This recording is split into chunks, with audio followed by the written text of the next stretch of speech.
예, 안가은 대표님, 바쁘신 이 와중에도 이렇게 또 좌담회에 참석해 주셔서 너무너무 감사합니다. 예, 반갑습니다. 예, 감사합니다. 손경련 박사님도 또 좌담회 들어오셔서 경청해 주셔서 감사하고요. 주광미 스님도 고맙습니다. 여러분, 2024년 해상법 좌담회를 개최하겠습니다.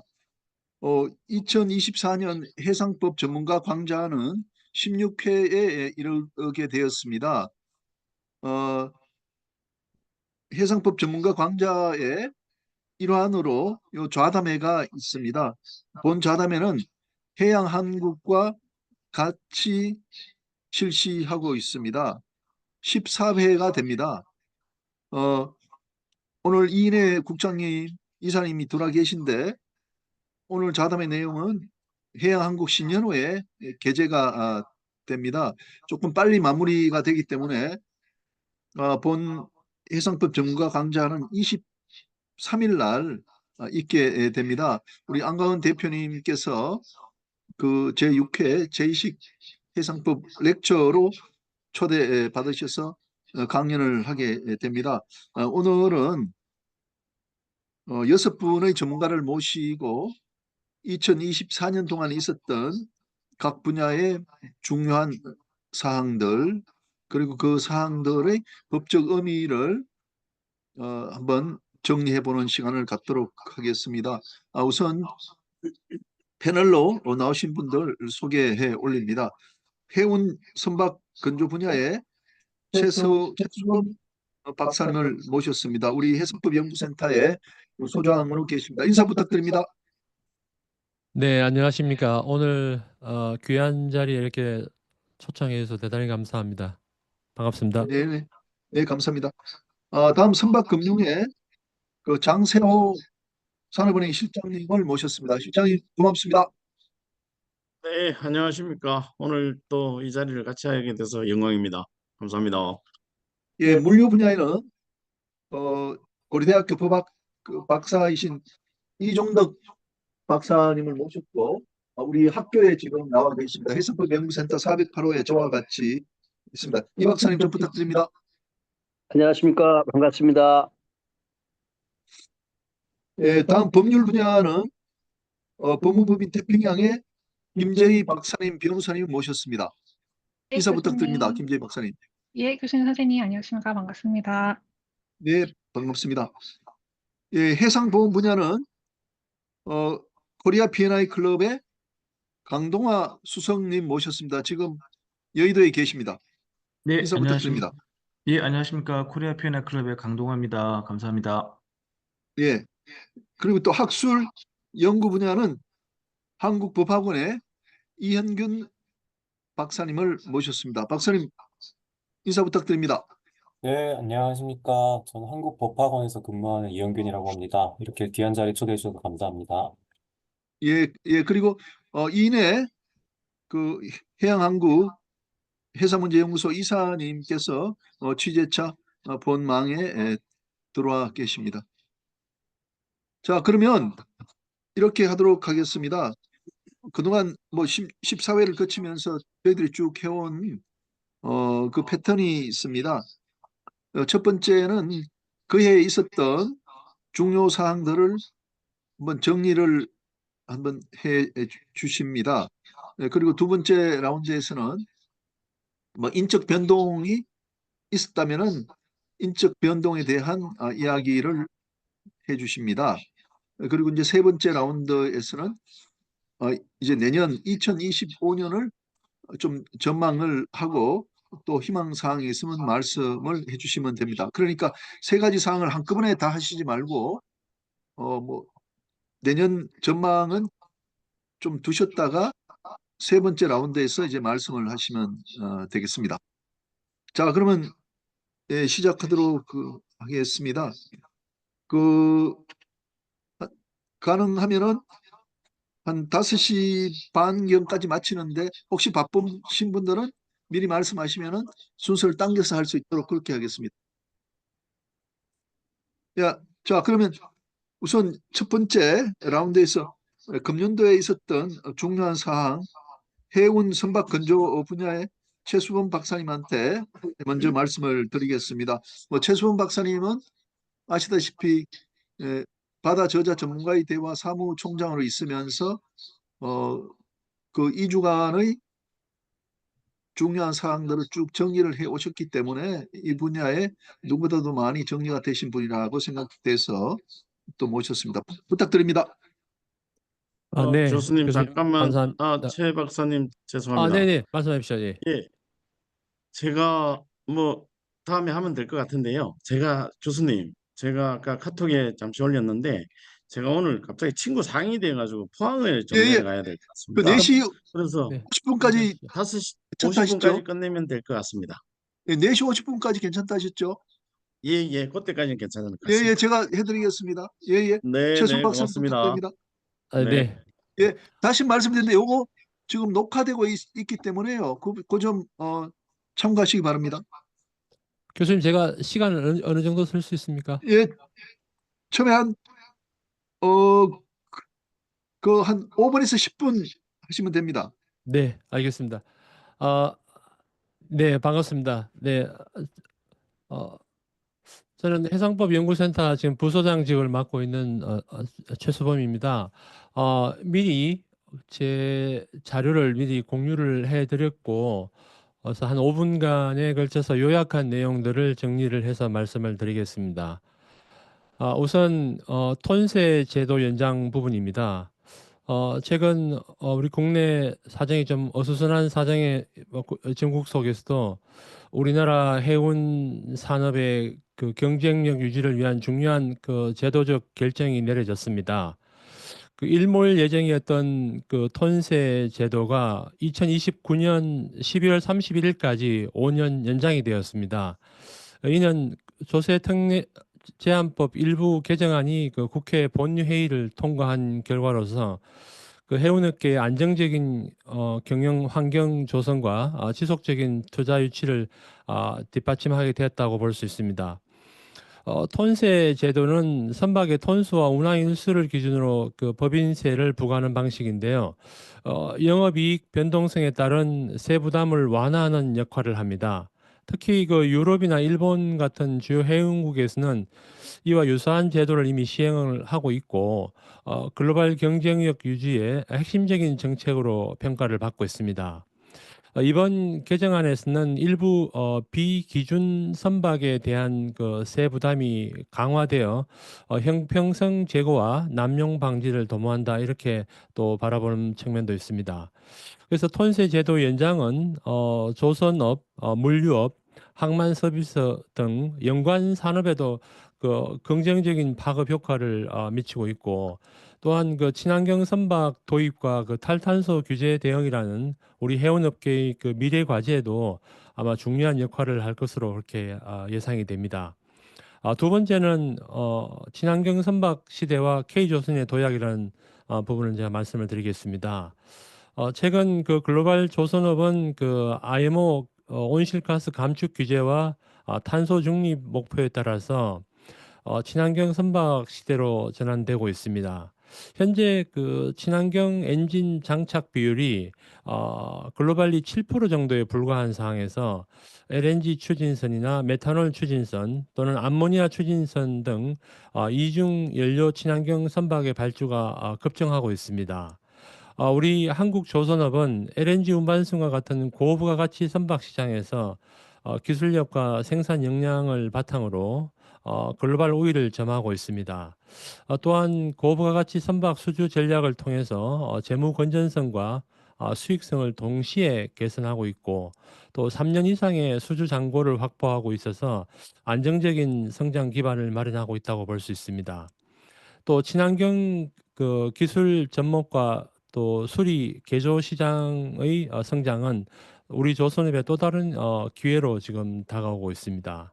그래서 기존 선박의 친환경 전환을 지원하는 서비스는 또 환경 규제 강화와 맞물려서 좀 더욱 확대될 전망이고 기술 혁신을 통해 우리 한국 조선업의 글로벌 시장에서 리더십이 강화되고 있습니다.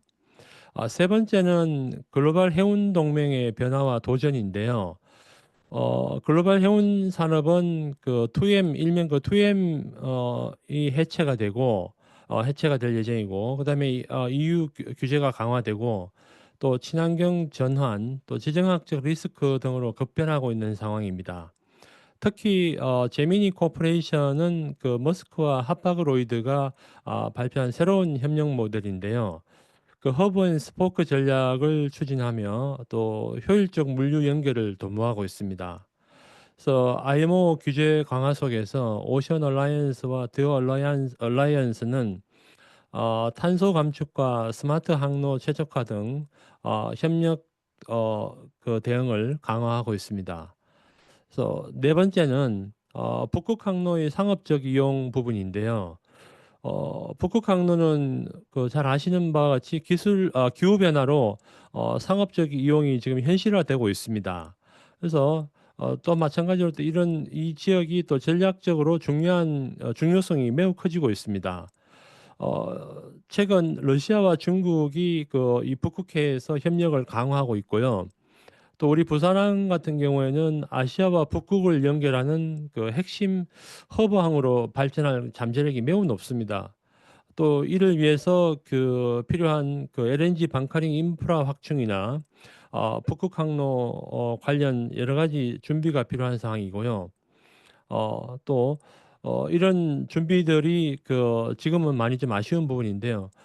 그럼에도 불구하고 최근 그 포항이나 일부 지자체에서 북극 항로 활성화에 대한 상당한 열의를 보이고 있다는 점은 또 한편으로 또 긍정적인 측면이라고 할 수 있습니다. 예, 이상으로 제 발표를 마치겠습니다. 감사합니다.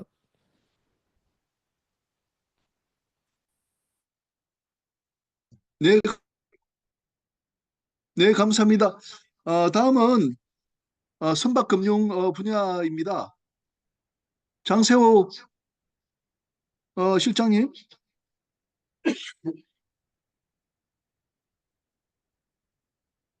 장세호 실장님.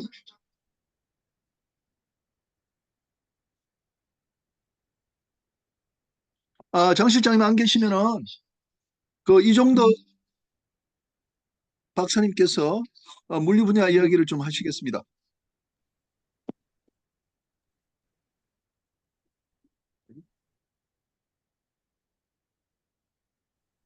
이쪽으로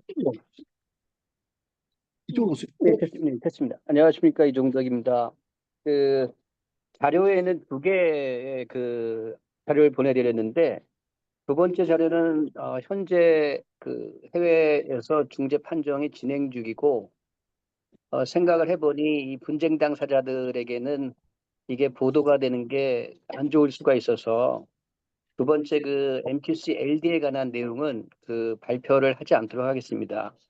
그래서 그 해양한국 쪽에서도 두 번째 자료에 대해서는 그냥 삭제를 해주시는 게 좋을 것 같습니다. 부탁을 드립니다.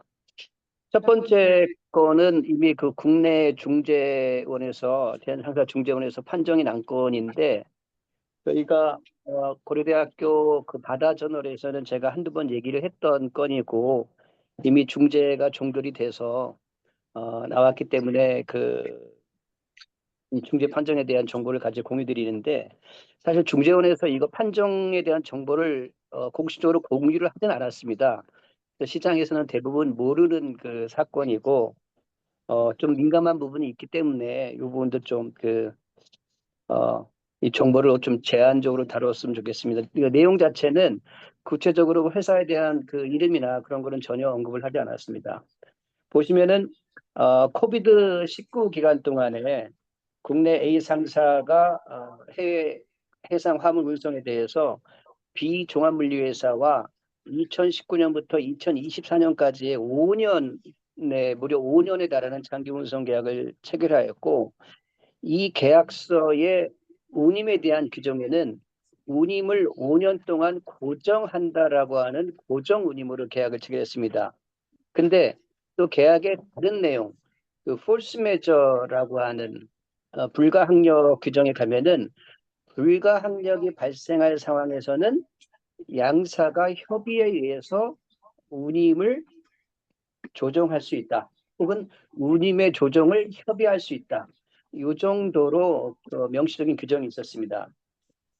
네, 아시다시피 코로나19 기간 동안에 해상 운임은 통상의 운임보다 5배에서 10배까지 상승하는 그러한 상황이 있었고, 이에 B사는 선적을 하면 할수록 손해, 적자가 발생되는 상황이어서 이를 해소하기 위해서 A사에게 코비드-19는 폴스 메저의 상황이니 이 기간 동안에 운임 인상이 불가피하다라고 운임의 조정을 요청하였습니다. 이에 대해서 A사는 이 계약은 5년간 고정 운임으로 되어 있기 때문에 운임의 조정을 할 수가 없다라고 거절을 하였고, 이에 대해서 B사인 물류회사는 계약상 분쟁의 방법인 중재를 신청하였습니다. 중재판정부는 중재에 걸쳐서 심리는 한 3번 정도 진행이 됐는데, B사가 주장하는 불가항력적 사항이 구체적으로 무엇인지에 대해서 집중적으로 심리하였고, B사는 이 기간 동안에 구체적인 불가항력이라는 것이 통상적인 운임은 차치하고 5배 이상의 운임을 주고도 코로나19 기간 동안에 선복을 확보할 수가 없어서 이 선적을 할 수 없었다. 이 상황은 계약 체결 당시에 예견할 수 없었던 불가항력적 상황이라고 주장하였습니다. 이에 대해서 A사는 B사가 종합물류 전문 기업으로서 계약 체결 당시에 코로나 동안 발생할 시장의 운임 변동성을 충분히 예견할 수 있었어야만 한다라고 반박을 하였습니다. 이게 주로 그 쟁점 사항인데, 이에 대해서 최종 중재판정부는 이 계약의 주요 운송 기간이었던 2020년부터 21년, 그러니까 전체 5년 계약 중에 대부분의 화물이 운송되었던 2020년부터 21년간의 해상 운송 시황을 종합적이고 입체적으로 검토하여 B사가 주장하는 불가항력적인 사항을 인정하였고, B사의 일부 승소를 최종적으로 판정하였습니다. 이렇게 해서 중재 판정은 종결이 됐는데, 아시다시피 제가 오늘 그 발표를 하는 것에 대해서 약간 그 비판적인 의견을 드리면은, 아시다시피 불가항력이라는 거는 이 계약 구속력의 절대성으로 인해서 대륙법이나 영유법 체계를 막론하고 잘 인정이 안 되는 그러한 사항이고, 우리 법원도 이에 대해서 유사한 태도를 견지하고 있다고 할 수가 있습니다.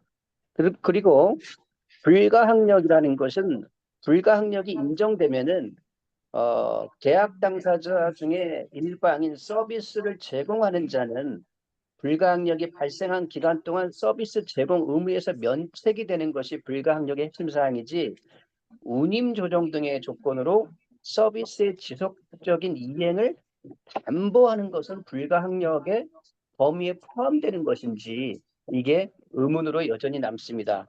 그러나 중재 판정부에서는 이게 법원 소송이 아니라 중재이기 때문에 중재의 특성을 살려서 불가항력의 범위를 폭넓게 해석을 하고 있다고 볼 수가 있겠습니다.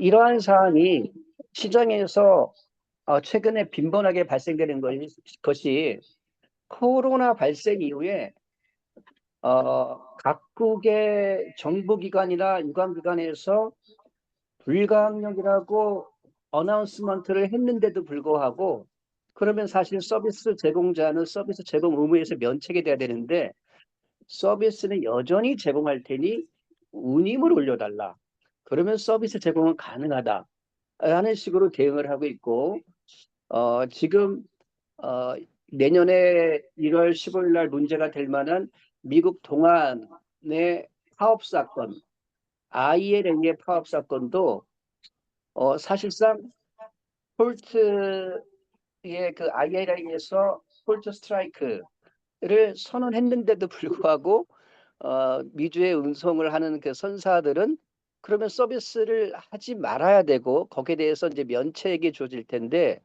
서차지를 부과함으로써 지속적인 서비스는 담보가 된다라는 것이 이 불가항력의 법리와 맞는 것인지에 대해서 여전히 의문은 남아 있습니다. 이상입니다. 예, 감사합니다. 이종덕 부장님께서 물류 그 산업의 뭐 전체적인 그 현황보다는 그 있었던 물류 관련 우리나라 중재에 대한 이야기를 그렇게 해주셨습니다. 다음에 2라운드 돌아오면서 혹시 괜찮으시면은 물류 산업의 2024년도 현황에 대해서 조금 말씀을 해주시면 좋겠습니다. 예를 들면 그 LG 뭐 LS 판토스 또는 뭐 삼성 SDS 또는 또 다른 그런 물류 회사들의 뭐 영업 매출 등등 그렇게 말씀을 좀 해주시면 좋을 것 같습니다. 예, 다음은 장세호 실장님께서 선박금융에 대한 이야기 좀 부탁드립니다. 네, 자료를 공유를 한번 해보겠습니다. 네, 2024년 선박 금융 시장에 대해서 뭐 간단하게 말씀을 드리겠습니다. 작년이나 재작년인 경우에는 보면은 저기 오일 메이저들이 LNG 관련해서 선박 운송 계약이 많았습니다. 뭐 저기 페트로나스라든가 뭐 엑슨모빌 등등 많이 있었는데 올해는 사실은 카타르 LNG 프로젝트를 제외하고는 대형 운송 계약 입찰이 국제적으로 별로 없었어요. 그리고 있었던 카타르 LNG 프로젝트 과거에 보면은 3년 전인가 그때 한국 K3가 15척을 수주를 받았었는데 이번에는 K3가 본건 입찰에 참여를 했지만은 딜에서 탈락을 했어요. 그래서 거기서 탈락을 하고 그리고 대형 운송 계약이 부재 등으로 해서 국내 선박 금융 시장은 기본적으로 수주가 없다 보니까 선박 금융 수요도 많이 떨어진 거죠. 그래서 보통 보면은 컨테이너선을 운영하고 있는 컨테이너 선사의 경상 투자에 의한 일부 신조 금융이라든가 해운사가 보유하고 있는 선박이 만기 도래하거나 중간에 보면은 금융 조건을 개선하기 위해서 선박 금융이 이루어지는 리파이낸스 위주로 금융이 이루어졌고요. 그러다 보니까는 전반적으로 소강 상태를 보였다. 그게 특징인 것 같습니다. 그리고 여기에는 적어놓지는 않았지만 밑에 친환경 선박 전환을 위한 금융적 지원이 지속이 되고 있긴 하나 실질적으로 머스크가 메탄올 엔진에서 LNG 엔진으로 바뀌는 과정이 있다 보니까 국내 선사들도 웨이트앤시 작전을 쓰고 있는 것 같습니다. 그러다 보니까 친환경 선박 전환에 있어서도 실질적으로 금융적 지원은 많이 있지만 실질적으로 금융이 일어난 케이스는 별로 없다. 그게 올해 한 해의 특징인 것 같습니다. 그래서 특징은 그렇게 말씀을 드렸고요. 간단하게 어떤 일이 있었는지를 보면 신조 선박 금융 사례들을 보면은 HMM이 이제 9,000 TEU 컨테이너선 9척을 신조 발주를 했더라고요. 했고 거기에 보면은 금융은 약 한 LTV 55% 내에서 약 5억 불을 금융을 했고요. 요거는 이제 해양진흥공사를 중심으로 해서 외국계 금융기관이 참여해서 딜을 완료를 했습니다. 그리고 잔금 상선도 보면은 8,000 TEU 컨테이너선 6척을 신조를 했는데 여기도 이제 LTV 60% 수준에서 했고요. 여기는 이제 국내 금융기관이 대표적으로 많이 참여를 하고 있는데 산업은행이 많이 참여를 하고 있죠. 그런데 이제 KDB 쪽에 익스포저가 몰리다 보니까 잔금 상선에서 정책적 요인을 통해서 해외 금융기관 위주로 신디케이션을 했고요.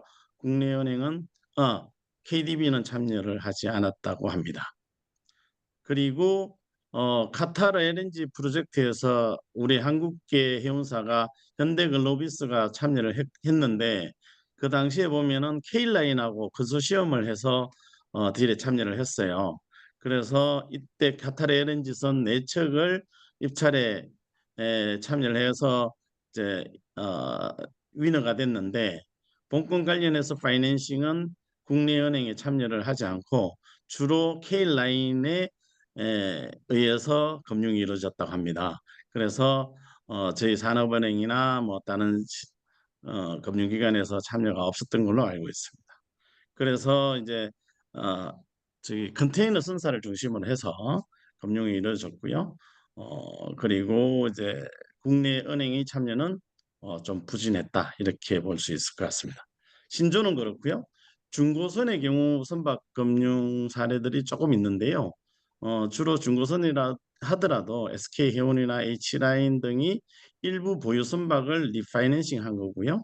그리고 우양상선이나 우진선박 등 중형 선사들이 이 친구들은 이제 중고선을 원래 전문으로 구입을 해서 영업을 하는 중형 선사들인데 여기 좀 특징적인 게 BBC 방식의 선박 금융을 실행을 했습니다. 여기 아주 특징적인 사항인데 요건 산업은행에서 만들어진 새로운 펀드를 통해서 실행을 했는데요. 그거는 다음에 좀 구체적으로 설명드리겠습니다. 그리고 HMM에서도 중고 선선박을 뭐 벌크선 위주로 도입을 했는데 대부분 뭐 자담 형태나 한 50% 파이낸싱을 해서 자체적으로 했다고 합니다. 전체적으로 보면은 선박 금융에 있어서는 소강 상태이고 그리고 금융 규모를 보시면 LTV 55나 60% 수준 그러니까는 국내 해운 선사들의 자담분이 상당히 높다는 걸 알 수가 있죠. 이 사항은 이제 국내 해운사가 저기 코로나를 거치면서 영업이 좋았고 거기에 따르는 대규모 이익을 기초로 해서 보유 현금이 많다는 얘기입니다. 그래서 아주 건전한 금융 형태가 이루어지고 있고 그러한 상황이다 보니까 후순위 참여라든가 그런 거는 이제 상당히 줄어든 상태다 이렇게 보시면 될 것 같습니다. 그만큼 건전해졌다는 반증인데요. 선박 금융 입장에서 보면은 아주 단순한 소규모의 금융이 일어나서 어떻게 보면은 과거에 비해서는 뭐 주객이 완전히 전도된 그런 상황이라고 볼 수 있습니다. 그리고 올해 특징적인 사항을 보면은 친환경 선박 전환을 위한 정책금융기관의 금융적 지원이 지속되었습니다. 대표적으로 보면은 아까 사전에 조금 얘기를 했는데 산업은행에서 KDB 스마트 오션 shipping 펀드를 약 14억 불을 출시를 했습니다. 4월 달이고요. 요 펀드는 어떤 특징이 있느냐 하면은 뭐 친환경 선박, 자율 운항 선박 등에 대해서 해운 산업의 경쟁력 강화를 위해서 펀드 자금을 지원을 하는 건데요. 요 방식이 기존의 일반적인 BBCHP 방식으로만 하는 게 아니라 펀드가 밑에 보시면 펀드가 투자한 선박을 국내 해운사에 BBC 방식으로 주로 BBC 방식으로 용선을 합니다. 이렇다는 것은 이 의미는 뭐냐면은 기본적으로 산업은행이 이 선박의 주인이 되고 그 선박을 BBC 방식으로 해운사에 용선을 하기 때문에 해운사는 선박을 기본적으로 용선을 한 방식이 됩니다. 그렇다는 것은 뭐냐면은 산업은행이 일종의 선주업 형태의 딜에 참여를 한다고 볼 수가 있어요. 그걸 뭐 노골적으로 선주업에 참여한다고 은행에서는 얘기는 하고 있지는 않지만 BBC 방식으로 용선을 하기 때문에 산업은행의 소유권을 어느 정도 가진다고 볼 수도 있습니다. 그 다음으로 보시면 해양진흥 해수부 산하기관 해진공하고 같이 하는 거죠. 친환경 연료 인프라 펀드 1조 원을 설정을 했는데요. 4월 달에 올 4월입니다. 그 관련해서는 이제 국내 해운사가 탑4 친환경 해운국가라고 도약할 수 있도록 친환경 선박 투자 촉진, 국제 환경 규제 대응 역량 강화를 목적으로 하고 있습니다. 그래서 여기서는 회원사들이 LNG나 그린 메탄올, 암모니아, 수소까지 선박 연료 친환경 선박을 발주를 하고요. 그에 따르는 그 선박 연료의 공급망까지도 구축하기 위해서 이러한 펀드를 조성을 해서 거기에 지원을 하려는 의도입니다. 실질적으로 이러한 여러 가지 금융적 지원의 노력은 계속되었지만은 아까도 말씀드렸다시피 친환경 선박에 대해서는 지금 회원사들이 좀 어느 방향으로 갈지에 대해서 아직까지 많이 망설이고 있는 것 같아요. 그러다 보니까 본격적인 발주도 없고 그에 따르는 신조선이 많이 있어야 되는데 지금 LNG를 통한 이제 듀얼 퓨얼 LNG 벙커를 통한 듀얼 퓨얼 방식으로 주로 이루어지는 것 같고요. 그 외에는 아직까지 뭐 다른 메탄올은 일부 있었지만 메탄올이나 다른 친환경 연료에 의한 선박 발주는 아직 부진한 것 같습니다. 향후 뭐 제가 뭐 나중에 기회가 없을 것 같아서 뭐 내년은 어떻게 했느냐 뭐 말씀을 드리면 제가 봤을 때는 뭐 올해나 크게 별반 차이가 없지 않을까 이런 생각이 들고요. 그리고 지금 또 국내가 아니고 국제적인 성과가 상당히 높은 상태가 지속되다 보니까 지금 선박 발주가 과감하게 들어갈 시점은 아닌 거 아닌가 이런 생각도 들고 해서 내년도 뭐 소강 상태가 지속되지 않을까 이렇게 추정을 해봅니다. 이상 발표를 마치도록 하겠습니다. 예, 장세호 실장님은 그러면 내년 전망까지 그렇게 다 하셨나요? 네, 그렇게 좀 이해를 예, 해주시면 예. 좋을 것 같고요. 제가 좀 내년에도 뭐 질문 드리면은 왜 네, LTV가 60% 정도밖에 안 됩니까? 아까 뭐 보통은 간단히 70%. 설명을 드렸는데요. 지금 HMM이나 잔금상선인 경우는 컨테이너 선사입니다.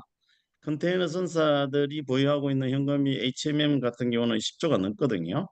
잔금상선도 제가 알고 있기는 1조는 넘는 걸로 알고 있는데 보유 현금이 많다 보니까 파이낸싱 규모를 기본적으로 옛날에 보면은 뭐 90%까지도 하곤 했었는데 그런 자담부 능력이 높다 보니까 금융기관에 의존하는 비율을 계속 낮추고 있는 거죠. 그래서 이거는 뭐 회원사 입장에서는 체질을 개선하는 거라서 좋은 것 같고요. 선박 금융을 취급하는 은행 입장에서는 일감이 많이 줄어든 거죠. 네네. 그렇게 네. 보시면 될 것 같습니다. 잘 알겠습니다. 그러고 한 가지 감사합니다. 아까 교수님 한 가지 제가 추가적으로 한 가지만 더 말씀을 드리면요. 연초에 산업은행에서 만들어진 친환경 선박 친환경 스마트 선박 펀드 있지 않습니까? 여기 보시면 요게 이제 메인인데요. 일반 선박 금융 구조는 같습니다. 그 KDB 중심으로 조성된 신탁형 펀드가 선박 SPC로 자금을 줘서 그 SPC 기준으로 해서 조선소나 뭐 중소형 뭐 선주로부터 배를 구입하죠. 그 돈을 구입해서 용수를 하는데 회원사는 국내 회원사입니다. 국내 회원사를 용수를 하는데 매입 옵션이 있는 운영리스 BBC 방식으로 용서를 합니다. 이렇게 되면은 이 선박의 소유권은 이 펀드가 소유자가 되는 거거든요. 펀드가 소유자가 된다는 것은 산업은행이 소유자로 될 수가 있습니다. 물론 대출이나 투자 형태로 일어나기 때문에 그렇긴 한데 실질 면에서는 산업은행이 이 선박을 소유하는 형태, 소위 말하는 선주업 비슷하게 되는 거죠. 즉 해양진흥공사가 이런 형태를 구현하려고 하고 있는데 어쨌든 이러한 형태의 선박 펀드를 만들어서 최근에 아까 말씀드렸었는데 여기 우양상선하고 우진선박 중형선사 앞으로 딜을 2건을 했어요. 제가 알고 있기는 BBC 방식으로 한 걸로 알고 있거든요. 그렇게 될 경우에는 KDB가 하나의 저기 저거 뭐라 하나 선주 사업 선주 사업으로 얘기하기는 좀 무리가 있긴 한데 그런 형태의 딜을 시작했다 이렇게 의미를 부여할 수가 있습니다. 그런데 행례적으로는 그걸 뭐 선조업 형태로 한다고는 얘기는 하고 있지는 않고요. 어쨌든 그런 비슷한 형태로 가려는 노력은 이루어지고 있다. 이렇게 보시면 되겠습니다. 그 대표적인 구조가 이런 거고 은행에서 한 2건이 지금 이루어졌다고 볼 수 있어요. 예, 네, 감사합니다. 예, 네. 뭐 선접까지 좀 말씀을 해주셨습니다. 예, 다음은 그 강동화 수석께서 해상보험에 대한 이야기를 해주시겠습니다. 예, 안녕하십니까. 코리아 피아노클럽 강동화 부장입니다. 예, 수석입니다. 해상 보험 분야 관련해서 짧게 말씀드리겠습니다. 뭐, 그리고 나중에 글로 다 이제 설명할 부분들이라 숫자 같은 부분들은 이제 좀 짧게 넘어가도록 하겠습니다. 실제 해상 보험이라고 하면 잘 아시다시피 P&I 보험, 그다음에 선박 보험, 그다음에 적화, 뭐 항공, 운송 등이 다 포함이 되는데요. 전 세계 저 해상 보험의 시장을 P&I 보험을 제외하면 전 세계 해상 보험은 한 390억 달러, 그러니까 한화로 한 54조 원 정도 시장입니다. 그리고 P&I 보험은 한 50억 달러 시장이고, 그래서 저 해상 보험을 통틀어서 보면 한 450억 달러 규모고, 전체 한화로 뭐 변환하면 한 60조 원 시장입니다. 그래서 해상 보험에서 그 비중을 가장 이제 크게 차지하는 부분을 해보면 실제 그 P&I 보험 시장은 전 세계적으로 제가 아까 한 45억 달러 시장이라고 말씀드렸는데요. 실제 IG 클럽이 한 40억 달러를 담당하고 있습니다. 그 외에 한 5억 달러 정도가 저희 코리아 P&I 클럽 같은 이제 고정보험료 시장이 차지하고 있고요.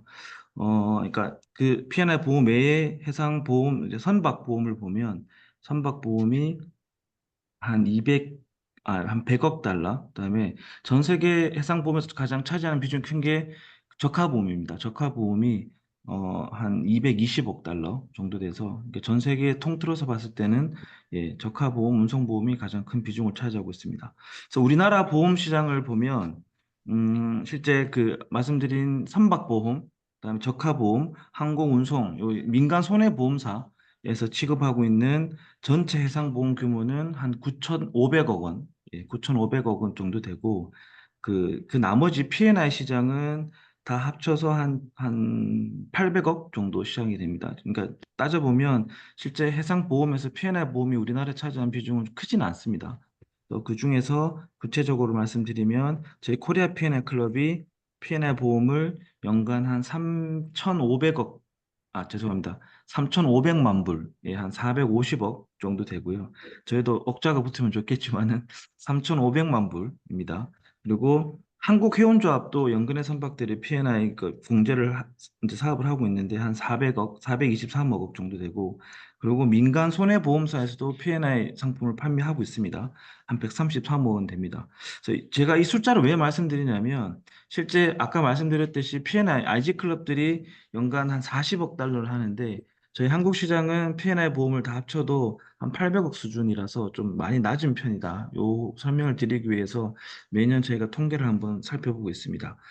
뭐 일단은 해양 사고가 뭐 결국 해상 보험을 드는 이유가 해양 사고 때문에 드는데 전 세계적으로 그 사고율은 예년과 비해서 올해 사고율은 그렇게 높지는 않습니다. 다만 이제 선박이 대형화되다 보니까 그리고 인플레이션 때문에 각 클레임, 퍼 클레임이라고 하는데 퍼 클레임 어마운트라고 하는데요. 사고당 클레임 어마운트가 증가하는 추세입니다. 그러니까 아무래도 인플레이션 현상이 상당히 크고요. 예컨대 예전에 사고가 나서 저희가 서베어를 뭐 100불에 선임했다. 지금은 200불, 300불 수준으로 많이 올랐고요. 그다음에 해양오염 방제도 마찬가지고 난파물 제거도 마찬가지고 모든 분야에서 인플레이션이 발생하다 보니까 그 사고 처리 비용이 상당히 증가하고 있습니다. 그래서 올해도 저희 P&I 클럽 전 세계 P&I 클럽들이 제너럴 인크리즈라고 해서 일괄 인상률을 5에서 7.5% 적용을 하고 있고 저희 코리아 P&I 클럽도 마찬가지로 5% 일괄 인상률을 발표했습니다. 그리고 해양 사고, 그러니까 올해 주요 해상보험 이슈에 대해서 잠깐 살펴보면 뭐 언론에서 많이 다루고 있는 부분이지만은 가장 큰 부분이 지금 우크라이나 러시아 전쟁, 그다음에 중동 국가 간의 이제 그런 후티 반군의 공격 이런 부분들 때문에 전쟁 보험이 가장 심각한 이슈입니다. 전쟁 보험료가 지금 그 분쟁 이전에 비해서 한 10배 정도 상승을 해서 선사들이 그 해당 전쟁 위험 지역을 통항을 하려면 기존에 내던 보험료 한 10배 정도를 내야지만 통항이 가능하고요. 그리고 여전히 생션 문제도 좀 강하게 적용을 하고 있습니다. 러시아에 대한 경제 제재 부분들이 계속해서 강화되다 보니까 지금 특히나 미국이나 유럽에 본사를 둔 보험사들은 재보험자 포함 그 러시아와 조금이라도 연관이 되어 있다 그러면 지금 전혀 보험을 받질 않습니다. 그래서 생션 부분에 대한 부분들이 보험사에서도 계속 문제가 되고 있고 아주 조심스럽게 접근하고 있습니다. 예컨대 뭐 이전 선박이 러시아 선주가 이 보유하고 있던 선박을 한국 선주가 매입을 해서 샀다 하더라도 IG 클럽 입장에서는 이 선박은 러시아 히스토리였기 때문에 보험을 가입할 수 없다라고 할 정도로 보수적으로 접근을 하고 있습니다. 나머지 해양 사고 부분은 잘 아시다시피 3월 달에 발생한 그 미국 볼티모어 달리오 교우랑 충돌 붕괴 사고 이 건 때문에 지금 여러 가지 해상법 통틀어서 법적 쟁점이 발생하고 있죠. 뭐 책임 제한 문제라든지 만약에 책임 제한이 인정이 되지 않는다고 하면 지금 예상 손해액이 미하 30억 달러, 그러니까 한국 돈으로 한 4조 5천억 정도 손해가 예상이 되고 이렇게 되면 저희 P&I 역사 이래 가장 큰 사고로 이제 그 규모가 되고요. 지금까지 가장 큰 사고는 2012년도에 발생한 코스타 콩코디아 크루즈 선박 자초 사고였는데 그 사고가 14억 불이었습니다. 그러니까 그 사고에 비해서도 한 3배 이상의 손해가 예상이 돼서 지금 이 사고로 인해서 저희 내년에 재보험료가 전부 다 인상이 되고 있어서 이 사고가 처리되는 방향에 따라서 전 세계 해상 보험 시장에 어떻게 반영이 될지 결과가 나올 것 같습니다. 우리나라에서는 뭐 대형 해상 사고로는 한 3건 정도 발생을 했는데요. 뭐 3건 다 저희 클럽에 이제 가입하고 있던 선박이고 올해 초에 그 K 상선 소속 선박이 제주도에서 침몰했던 사고, 그다음에 K 해운 소속 선박 2척이 일본 해역에서 전복 사고와 자초 사고가 있어서 그 2건 선박의 사고가 상당히 좀 크게 발생하고 인명 사고도 한 10명 정도 사망을 하셨습니다. 선원이. 그래서 민형사상 절차가 진행이 되고 있고요. 또 8월부로 이제 한국해운협회하고 해상노련 간에 국제선박의 승선 중인 한국인 선원에 대한 이제 재해보상금이 인상하는 내용의 새로운 개정 단체 협약이 체결됐습니다. 거기에 따라서 저희가 P&I 보험에서 부담하는 보험금도 상당히 인상이 되고 있고요. 그래서 전체적으로는 저희가 그 해상 보험의 그런 손해율이라든지 인플레이션에 따른 사고 비용이 계속 증가하고 있어서 올해도 역시 그 해상 보험의 인상률이 계속해서 증가할 것 같다라는 게 저희 예측입니다. 그리고 마지막으로 지금 한국해운조합에서 중대재해처벌법 종합배상 공제 상품을 판매하고 있는데 올해 발생한 그 K해운 선박 그 선원 사망, 침몰, 전목 사고에 따라 선원 사망 사고가 이후에 그 국내 해운회사들의 가입 문의가 상당히 증가했다고 합니다. 그래서 실제 가입도 상당히 증가했고, 그래서 해운조합의 이 단독 상품에 따라서 좀, 뭐죠, 수익이라고는 좀 그렇지만, 공제는 원칙적으로는 이제 수익이 발생하면 안 되겠지만은, 국내 선사들도 저 중첩법 종합배상 공제에 많이 가입하고 있다. 근데 저희 코리아 P&I 클럽 같은 경우는 관련 법에 따라서 P&I 상품만 판매할 수 있기 때문에 회원조합과 같이 선체 공제나 다른 이런 특별 공제를 판매할 수 없어서 저희도 이제 조합법 개정에 대해서 좀 이렇게 노력을 하고 있다. 이 말씀 드리면서 해상보험에 관한 부분은 발표를 마치도록 하겠습니다. 네, 감사합니다. 그 관련해서 말씀드리면은 우리가 그 이제 해운 분야에서 아까 말씀을 드렸어야 될 부분이긴 하지만 그 인천항만공사 그 관문 공사 관련해서 그 산업재해 그 법 그 위반이 문제가 됐었는데 1심에서는 이제 그 처벌이 되었다가 그 이제 항소심에서는 이제 무죄됐다가 대법원에 가서 다시 그 이제 죄가 있는 것으로 그렇게 됐었는데 이제 그 용역을 주는 회사가 책임을 졌다는 점에서 굉장히 큰 의미가 있는 것 같습니다. 그래서 어, 그 하독을 주더라도 본 회사가 그 중대재해처벌법이라든지 또 산업재해법의 그 처벌 대상이 되기 때문에 좀 주의를 해야 되겠다 이런 그 생각이 듭니다. 예, 그 아마 이제 김재희 변호사님이 더 말씀하실지 모르겠는데, 다음은 그 김재희 변호사님께서 그 법률 분야에 대한 이야기를 좀 해주시기 바랍니다. 네, 교수님. 네, 법률 분야 발표하겠습니다. 앞서 선생님들이 많이 언급을 해주셔가지고요. 좀 겹치지 않는 선에서 간단하게 말씀드리겠습니다. 그 법률 분야는 그 주요 이슈별로, 그러니까 법률적으로 좀 많이 문제가 됐던 이슈들을 추려보았고요. 일단 작년 말에서부터 올해 초에 이제 홍해 통항 리스크로 인해서 이제 많은 해운선사들이 이제 홍해 운항을 일시적으로 중단하고 남아공 희망봉을 우회하는 그런 운항이 있었습니다. 근데 이게 장대화되면서 이제 물류적으로는 이제 선박 공급량이나 이제 공급망 변동성에 큰 영향이 있었는데요. 이게 법률적으로는 좀 다툼이 많이 있었던 것 같고 용선계약상 이제 뭐 전쟁 약관이라든지 아니면 이제 보험 계약상의 전쟁 보험 약관에 의한 전쟁 보험 요율의 인상이나 담보 해지 여부가 가능한지 혹은 이게 항로를 이제 더 긴 항로를 가다 보니까 이제 용선료나 운임 조정이 좀 가능한지 이런 관련 여러 계약들의 이행, 변경, 면책 등 다양한 계약법적 문제들이 좀 대두가 되었던 것 같습니다. 그리고 조금 뭐 더 자세하게는 이제 후티 반군이 그 공격하는 행위가 뭐 전쟁 약관상 전쟁에 해당하는지 그리고 선주가 그 기한을 거절할 수 있는 영구법상 판단 기준이 무엇인지가 좀 많이 다투어졌고요. 음, 그다음에 두 번째로는 아까 말씀해 주신 그 달리오 사고 관련해서도 이것이 이제 그 해양 사고임에도 불구하고 그 호소법적인 그 미국법적 문제가 좀 많이 대두가 됐던 것 같습니다. 이제 피해 규모가 워낙 크기 때문에 당연히 이제 선주 측은 미국의 그 책임 제한 법에 의한 책임 제한을 신청을 했는데요. 이게 미국 내에서는 좀 많이 반감이 있는 듯하고 특히 좀 의회에서도 그 책임 제한 액수를 좀 많이 상향하는 그 법안이 발의될 정도로 어, 좀 많이 다투어지고 있는 것 같습니다. 특히 이제 그 김인영 교수님께서도 이제 여러 칼럼을 많이 써주셨다시피 그 미국 책임 제한법은 우리가 많이 알고 있는 LNMC 체제와 달리 그 책임 제한의 배제가 좀 용이하게 좀 인정된다는 특징이 있습니다. 이제 선주가 그 사고를 발생시킬 수 있는 원인에 대해서 좀 사전에 뭐 알았거나 알 수 있었다는 사정이 있었다면은 책임 제한이 배제가 되고 이게 조금 쉽게 인정되는 경향이 있다고 해서요. 이 부분에 대해서도 어떻게 판단될지는 지켜봐야 될 것 같고, 또 이게, 이제 다른 그 국제 조약과의 좀 통일이 필요하지는 않을지 노 교수님께서 이렇게 말씀을 해주셨던 것 같습니다.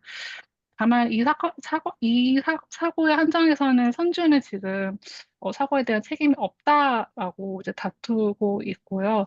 그리고 최근에는 이제 그 클린업 비용의 한정에서만 1억 달러를 지급하기로 최근 합의를 했다고 합니다. 다만 이 합의를 하면서도 선주는 이 합의의 그 전제 요건이 내가 책임을 인정하는 것은 아니다. 뭐 그렇게 리마크를 남겼다고 합니다. 그리고 올해 말에 이제 그 많이 잘 아시는 미국 동부 항만에서 그 대규모 파업이 있었는데요. 그게 길게 가지는 않았지만 내년 초까지 이 합의를 마무리해야 하기 때문에 계속 좀 지켜봐야 할 점이 있는 것 같습니다. 이게 이제 글로벌 공급망에 영향을 미친다면은 특히 이제 영미법을 중과법으로 하는 경우 이제 파업이 영미법상 프러스트레이션 즉 계약 목적 달성 불능 또는 불가항력이 문제가 되는지는 좀 많이 다투어질 수 있을 것 같고요. 뭐 이 부분에 대해서도 여러 로펌들이 이제 아티클을 발표를 한 바 있는데 일반적으로 영국법상으로는 이제 파업이 불가항력 사유의 계약에 규정이 되어 있으면 일반적으로는 뭐 불가항력 면책은 인정이 될 수 있다고 얘기를 하고요. 다만 이제 그 이행이 지연되더라도 그것만으로 프리스트레이션이 인정되기는 쉽지 않다. 이렇게 해석이 되고 있다고 합니다. 다음에 주요 판결은 아까 교수님 말씀하신 그 인천항 그 산업운송법 산업안전보건법 판결이 있었고요. 잘 정리해 주신 대로 이게 도급인인지 또는 건설공사 발주자인지가 중요한데, 왜냐하면 도급일에 해당해 버리면 그 안전보건 조치 의무를 부담하기 때문입니다. 근데 본 사건은 이제 대법원에 가서 다시 이제 인천한반공사는 이제 도급일에 해당한다. 즉 이제 그 안전보건 조치 의무를 부담을 한다라고 판시를 하였고요. 이것이 중요한 것이 실제로 그 건설공사 시공사가 아니더라도, 그러니까 시공 자격이 없는 회사라도 이제 구체적인 사실관계에 따라서 그 공사가 어떻게 진행되는지 좀 전문성을 갖고 있다던가 좀 실질적으로 지배 관리할 권한을 갖고 있으면 그것이 이제 안전보건 조치 의무를 부담하여야 할 그 규범적인 이유다라고 다소 이제 가치평가를 한 사안입니다. 아마 이제 파기환송이 됐기 때문에 이제 그 파기환송심 가서도 동일하게 이제 판단을 따를 것 같습니다. 그다음 또 판결 한 가지 더 소개드리면은 이제 그 고정거래위원회에서 운임 담합한 사안에서 그 이제 올해 초에 그 에버그린이 취소 소송을 제기를 했었는데 이제 거기서 이제 해양수산부가 규제 권한을 가지는 부분이고 공정거래위원회는 규제 권한이 없기 때문에 그 공정거래위원회 그 과징금 처분을 위법하다라고 판시한 서울고등법원 판결이 있습니다. 이것도 이제 교수님 비롯한 업계의 많은 목소리가 반영이 된 결과가 아닐까 그렇게 생각이 들고 다만 이건 이제 고등법원 판결이어서 이제 그 대법원이 어떻게 판단을 해야 될지 좀 볼 필요가 있습니다. 네, 교수님, 제가 그 준비한 부분은 여기까지입니다. 네네. 감사합니다. 그 김재희 변호사님 잘 말씀해 주셨는데 이번 그 인천항공사 사건은 중대재해처벌법이 그 적용되는 사건이 아니라 산업안전보건법이 적용되는 그 사안이었고 도급인이면은 이제 그 산업안전보건 관련되는 의무를 부담을 하고 단순한 건설공사 발주자면은 그렇지가 않은데 이제 그 2심에서는 단순한 건설공사 발주자다. 따라서 이제 그 의무가 없다 이렇게 이제 봤는데 1심과 대법원은 아니다. 도급인에 상당하는 사람이다. 그래서 이제 시공을 또 주도하고 총괄 관리하는 지위에 있었다라고 이제 에, 본 것이거든요. 그 안에 보면은 이제 인천항만공사가 그 관문 공사와 관련된 직원도 많고 예산도 많고 이렇게 이거 돼 있었는데 그럼 그 결과적으로 이게 그 공사 등에서 그 공사를 위한 관리를 잘 하기 위한 조직을 많이 갖추면 갖출수록 이게 도급인에 가깝게 되기 때문에 처벌의 대상이 되는 좀 이상한 결과가 좀 나게 되었다. 이렇게 그 말씀을 드릴 수가 있을 것 같아요. 그러니까 처벌을 안 받으려면은 이게 뭐 관리하는 그런 조직들 예산들을 줄여야 된다는 이야기가 되는 것이거든요. 그래서 그거는 앞으로 좀 해결해야 될 분야다 이렇게 생각이 듭니다. 다음은 학술 분야에서 이영균 그 박사님께서 말씀해 주시겠습니다. 네, 안녕하십니까. 학술 연구 분야 말씀드리겠습니다. 사실 그 앞에 여러 선생님께서 말씀해주신 분야들이 이제 내년에 또는 이제 향후에 2, 3년 안에 연구가 많이 될 분야라고 볼 수 있을 것 같습니다. 근데 저는 이제 해상법 학계에서 그동안 있었던 일에 대해서 연구 성과와 학술 활동을 중심으로 나눠서 말씀드리도록 하겠습니다. 먼저 연구 성과와 관련해서 이제 단행본과 관련해서는 중요한 서적으로 이제 김인현 교수님, 윤세리 변호사님 대표 집필해서 5분의 공조로 해상경제법 연구원이 이제 2024년 12월 15일에 법문사에서 출판되었고요. 그리고 김인현 교수님의 해상교통법이 제7판이 사무사에서 곧 출간될 예정입니다. 그리고 또한 해상법은 아니지만 2020년 이제 개정된 국제사법이 반영된 국제거래법 교과서들이 다수 출간되고 있는데 경북대학교 전영준 교수님 국제거래법 3판 2월에 출간되었고요. 연세대학교 안강원 교수님 국제거래법 10판이 박영사에서 5월에 출간되었습니다. 아직까지는 이제 개정이 안 된 것들도 있는데 앞으로도 이제 국제거래법이나 뭐 해상법에서도 이제 국제사법이 반영된 교과서들이 개정될 예정입니다. 학위 논문과 관련해서는 오늘 법률 분야 말씀해주신 개평위원 김재일 변호사님께서 해상풍력 주제로 박사 논문을 받으셨고요. 이 자리를 다시 한번 축하드립니다. 그리고 국제법무과 김희석 사무관이 해양플랭크톤 주제로 박사를 받았습니다. 그리고 손동우 연구원이 도선사 책임으로 주제로 이제 석사 논문을 받고 그 최근에 이제 부산의 해양금융연구센터로 이제 이동해 본부장님에 따라서 취업이 되었습니다. 그리고 2024년 해상법 논문 관련 연구 논문을 살펴보면 약 한 50편 정도가 이제 해상법 관련 주제 연구가 되었는데요. 주로 이제 한국해법학회와 한국해사법학회를 중심으로 논문이 연구가 되었습니다. 그리고 그 밖에도 여러 연구기관에서도 이제 해상법 관련 주제 논문들이 발간이 되었습니다. 그래서 사실 여러 가지 주제들이 있지만 크게 두 가지를 꼽자면 디지털화와 이제 탈탄소화 두 가지로 정리할 수 있을 것 같습니다. 그래서 두 가지가 가장 많았고요. 디지털 관련된 논문들을 보면 이제 여전히 자유문 선박, 전자전화증권, 사이버 보안 또는 뭐 사이버 보험 같은 논문들이 좀 많았고요. 그리고 앞서 이제 강동원 부장님 말씀하셨던 것처럼 그 전쟁 보험과 관련해서 그리고 전쟁과 관련된 뭐 불가항력 등과 관련된 논문들도 다수 있었습니다. 그리고 탈타성 관련해서 논문들을 살펴보면 뭐 세부 주제로 아까 이제 장세호 실장님 말씀해 주셨지만 녹색 금융과 관련된 논문 주제들도 있었고 또는 이제 CCUS 같은 대체 설비를 설치했을 때의 문제들 그리고 신재생 에너지 촉진에 관한 법률에 대한 쟁점들과 관련된 논문들도 있었습니다. 그리고 해상풍력과 관련된 논문들도 여러 편 발간이 되었습니다. 그리고 이제 디지털과 탈탄소에 해당하진 않지만 그 밖에 이제 가망성 결함 신고 의무에 관해서 이제 대법원 2024년 7월 11일 선고된 판결이 있는데 이에 대한 판결을 평석하는 논문들도 몇 건이 있었고요. 그리고 정기성장 운임공동행위에 대해서 이제 공정위 결정을 취소하는 행정처분을 취소하는 서울고등법원 판결에 대해서도 평석 논문들이 몇 편 있었습니다. 그리고 이제 교수님께서 여러 번 주간 브리핑에서 소개하셨는데 2024년 개정 해상교통법에서 이제 선원의 상무 규정을 도입했는데 이에 관해서도 이제 선원에 대한 상무 규정 또는 선원의 의무와 관련된 논문들도 몇 편 있었습니다. 제가 말씀드린 이러한 흐름은 학회 활동에서도 그대로 드러난다고 할 수 있을 텐데요. 2024년 4월 봄철 해법학회 학술대회에서도 전자전화증권을 주제로 1, 2, 3주제가 이어졌었고 그리고 11월 가을철 학술 발표에 든 해상보험을 중심으로 논의가 이루어졌습니다. 이때도 이제 전쟁보험과 사이버보험에 대한 발제와 토론이 있었습니다. 부산에 있는 해사법학회에서는 STCW 협약 개정 그리고 선원 문제 등을 다룬 것들이 좀 있었고요. 그 다음에 선원 안전, 선박 안전, 어선 충돌 같은 문제들도 좀 다뤘습니다.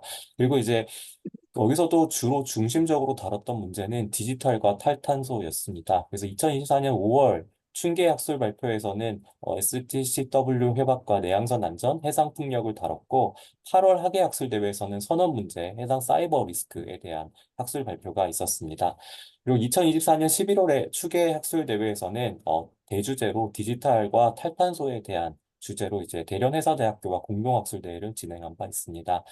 그 밖에도 중요한 행사로는 한국의 고려대학교와 중국 대련회사대학교, 일본 와세다대학교를 중심으로 이루어지는 제14회 동아시아 해상법 포럼이 8월 30일에 31일까지 고려대학교 CJ법학관에서 진행된 바 있는데요. 이때도 이제 대주제로 디지털 전환과 탈탄소화에 따른 해상법의 법적 쟁점을 주제로 이제 학술과 토론, 중국, 일본, 한국 세 국가에서 학술 토론이 진행된 바 있습니다.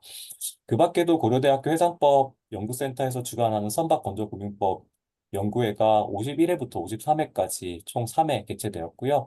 수산해양 레저 법정책 연구회 19회, 그리고 회사중재포럼 등 다수의 세미나가 개최되었습니다. 또한 이제 해상법 연구센터는 분기별로 뉴스레터 4회를 발간했고 주간 브리핑 50회를 발간해서 학계 및 업계 관계자들한테 귀중한 정보를 제공하고 있습니다. 또한 2021년 9월 출범한 바다 공부 모임도 최수범 사무국장님이 계시지만 회원이 1000여 명에 이르도록 이제 확장되었고 이제 올해 149강부터 172강까지 23회 개최된 바 있습니다. 이상으로 이제 2024년 있었던 해상법 학계의 중요 사항에 대해서 보고를 마치겠습니다. 네, 감사합니다. 예, 그 좋은 말씀 정리 잘 해서 주셨습니다.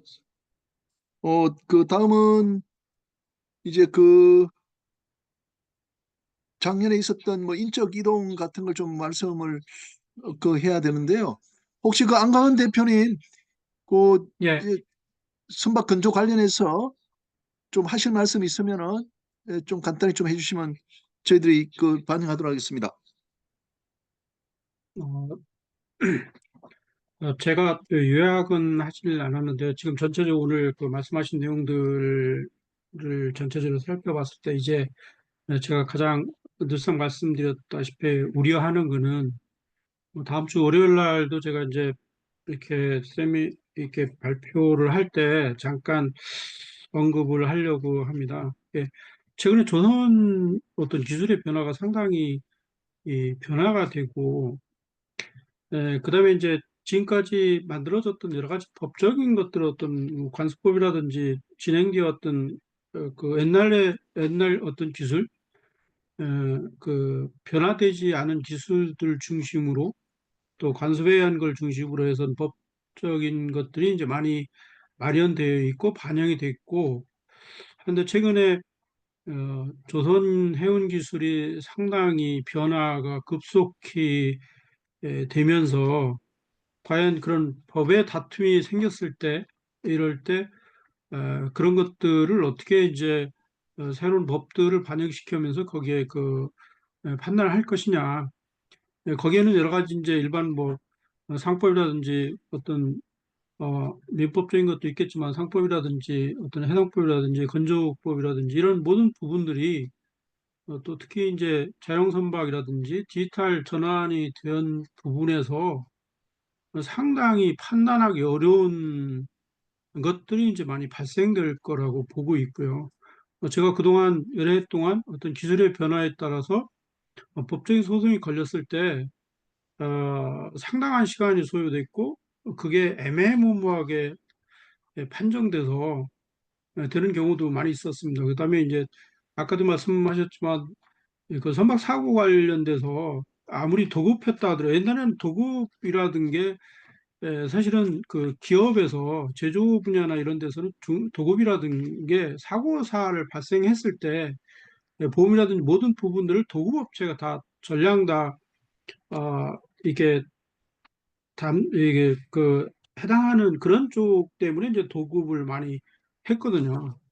계약할 때도 관련 그런 내용들이 다 포함되어 있고 그렇게 하는데 최근에는 도급을 줬다 하더라도 원천적인 중대처벌법이 생기고 그 이하의 법들이 보완되면서 사실은 원청자도 도급에 대한 위험성에 대한 컨트롤이 어, 관여를 하지 않았다 하더라도 원천적인 부분이어서 관리의 책임이 있다 이래서 이제 상당히 원청자가 그 또 책임을 상당히 크게 져야 되는 이런 부분이 있고 또 거기에 관련돼서 어떤 제조물 책임법이 연관돼서 이제 이런 부분들이 상당히 연관되어 있거든요. 그래서 이제 이런 부분들이 상당히 우리가 이런 해사법 연구나 학술대에서도 그런 많은 부분들이 좀 다뤄져야 될 것 같다.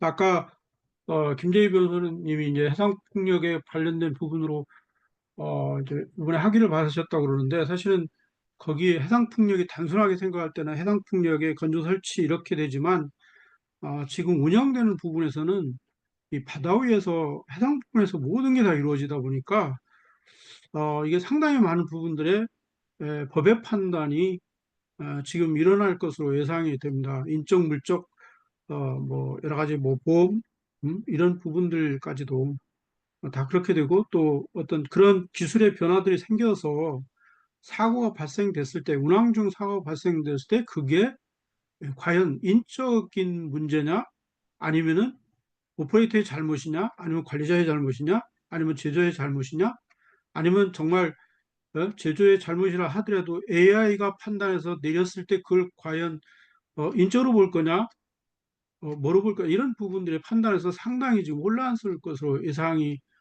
되고 있어요. 그래서 이런 부분들도 내년에는 좀 많이 다뤄서 우리가 거기에 대한 보완들이 필요해야 될 거라고 봅니다. 지금 최근에 이제 해상풍력이 많이 설치되면서 거기 관련된 보조 선박이라든지 뭐 시운전 설치 관리 이런 모든 부분들이 뭐 전력 수급부터 시작해가지고 그 부가적인 행위 이런 것들이 이제 많이 행위되는데 그게 사실은 원청자가 아니고 도급자들이 대부분 다 이제 그거를 운영 관리하는 쪽이에요. 그래서 그런 부분들도 상당히 이제 어떤 변화가 있다. 그래서 그런 부분들이 그래도 전에도 뭐 여러 번 말씀드렸지만 이제 원격 제어가 생기면서 디지털 전환에서 원격 제어가 생기면서 과연 승선을 하지 않았다 하더라도 그거는 승선자와 똑같은 책임의 범위 이런 부분들도 상당히 논란의 거리가 된다라고 지금 보고 있습니다. 지금 저희가 한 가지 예를 들어서 저쪽에 있는 그 아프리카의 그 선박회사 원격 제어를 실시간으로 하는 경우가 있고 또 그다음에 이제 지금 쿠바나 에콰도르 이런 데 같은 경우는 원격 제어로 그 발전 운영이라든지 뭐 해상 풍력 같이 똑같이 그렇게 이제 하는 경우들이 상당히 있거든요. 그랬을 때 어떤 문제가 생겼을 때 뭐 성능이라든지 기술적인 문제가 생겼을 때 그에 대한 계약서상에 아무리 잘 돼 있다 하더라도 굉장히 어떤 국제적인 그 국제법으로 들어갔을 때는 논란의 대상이 상당히 심각하게 지금 발생되고 있습니다. 그래서 그런 부분들이 다양하게 좀 내년에는 예, 예, 좀 더 모아가지고 이렇게 예, 우리가 더 논의를 했으면 좋겠습니다. 예, 이상입니다. 예, 감사합니다. 어, 뭐, 저 인사 문제 넘어가기 전에 제가 한번 이렇게 제 나름대로 정리를 해보면 그 금년만큼 우리가 이 법률 분야가 그 중요하게 여겨진 적도 없는 것 같습니다. 예를 들면은 그 가망 능력 확보에 대한 그러니까 불가망에 대한 이제 신고 의무와 관련되어서 이제 폴라리스 그게 이제 문제가 됐고 대법원에 또 그 헌법재판소에 또 우리가 이제 위헌 소송 이렇게 갔던 게 있고 그다음에 동남아 전기선사도 지금 대법원에 그 판단을 기다리고 있고 인천항만공사에서는 대법원에서 우리 또 뭐라 그럴까 선사나 공사에 불리하게 이렇게 났지 않습니까? 그래서 어, 지금 뭐 해상법이 이제 교수 숫자는 점차 적어지고 학계에서는 좀 더 비중이 적어지지만 실무에서는 아주 더 중요해지고 있는 서로 맞지 않는 그런 결과가 되고 있거든요. 그러니까 사회가 자꾸 복잡해지고 새로운 것들이 생겨나니까 우리가 이제 대법원에서 판단을 받는 또 헌법재판소에서 그 결정을 받는 그런 이제 일이 점차 더 이제 많아지게 될 것 같습니다. 그래서 우리 뭐 오늘 해상법 전문가 강좌입니다만은 뭐 해상법의 중요성이 더 이제 강조돼야 되겠다는 말씀을 드리고 인적 부분으로 넘어가도록 하겠습니다. 최수원 박사님 해운과 조선 분야에 좀 인적 그 변동 같은 게 눈에 띈 거 있으면 좀 말씀을 해주십시오. 교수님, 그건 제가 좀 준비를